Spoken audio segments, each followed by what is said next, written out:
তোমরা অন্যের দোষ বিচার করার আগে নিজের দোষ বিচার করবে। যে নিজেকে বড় ভাববে সে সর্বদাই ছোট হবে, আর যে নিজেকে ছোট ভাববে সে সর্বদাই বড় হবে। আমি সত্য পথ, আমাকে ছাড়া মহাপ্রভু জগৎ পিতার কাছে যাওয়ার অন্য কোনো পথ নেই। নরক যাওয়ার পথ খুব সহজ, সেই জন্য অনেকেই সেই পথ বেছে নেয়, কিন্তু স্বর্গে যাওয়ার পথ খুবই সংকীর্ণ, কষ্টকর। খুব কম লোকেই সেই পথ দিয়ে যায়। যিনি সহজে রাগেন না তিনি শক্তিমান। নগর বিজয় অপেক্ষা আত্মাকে জয় করা বেশ কঠিন।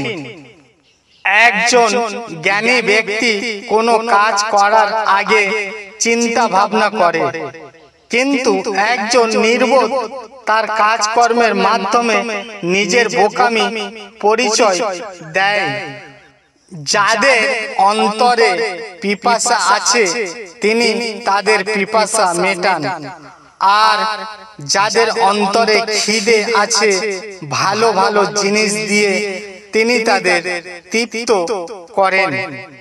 প্রভু নিজেই বলেছেন, আমি তোমাকে কখনো একা ফেলে রাখব না, তোমাকে কখনো পরিত্যাগ করব না। তাই আমার ভরসার সঙ্গে বলতে পারি, প্রভু আমার সহায়, আমি ভয় করব না। মানুষ আমাকে কি বা করতে পারে? জীবনে যত বড় মনের মানুষ হবে ঠিক ততটাই বুঝতে পারবে কোনো কিছু নিয়ে তর্ক করার চেয়ে নীরব থাকাই অনেক স্নেহ। ঈশ্বর জগৎকে দোষী সাব্যস্ত করার জন্য তার পুত্রকে এই জগতে পাঠাননি, বরং জগৎ যেন তার মধ্য দিয়ে মুক্তি পায়, এই জন্য ঈশ্বর তার পুত্রকে পাঠিয়েছিলেন।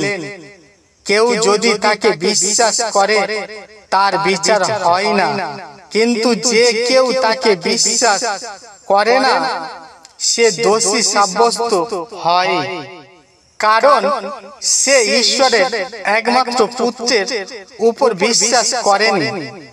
ভয় করিও না, কারণ আমি তোমার সঙ্গে সঙ্গে আছি। ব্যাকুল হইও না, কারণ আমি তোমার ঈশ্বর। আমি তোমাকে পরাক্রম দিব, আমি তোমাকে সাহায্য করিব। আমি আপন ধর্মশীলতার দক্ষিণ হস্ত দ্বারা তোমাকে ধরিয়া রাখিব। যাদের হৃদয় শুদ্ধ তারা সকলেই শুদ্ধ দেখেন, কিন্তু যাদের হৃদয় অশুদ্ধ এবং অবিশ্বাসী তাদের কাছে পৃথিবী কিছুই বিশুদ্ধ নয়, কারণ তাদের মন এবং বিবেক দুটোই নোংরা। কিভাবে কোন পথে যেতে হবে সেই শিক্ষা শিশুকে দাও। যখন সে বৃদ্ধ হবে তখনও সে তার পথ থেকে বিচ্যুত হবে না। তোমার যা আছে তাতেই সন্তুষ্ট হও। ঈশ্বর বলেছেন, আমি তোমাকে কখনোই ছেড়ে যাব না, কখনো পরিত্যাগ করব না।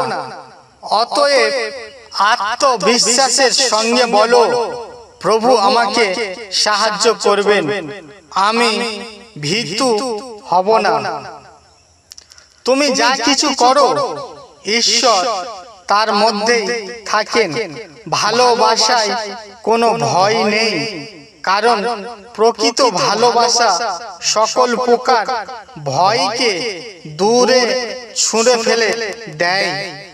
যদি তুমি শিশুর মতো নির্মল হও স্বর্গরাজ্য প্রবেশ অধিকার পাবে। অজানা অচেনা ব্যক্তিকে সাহায্য করতে ভুলো না, কারণ তাদের সেবা করে অনেকে না জেনেই বহু দেবদূতের সেবা করেছে।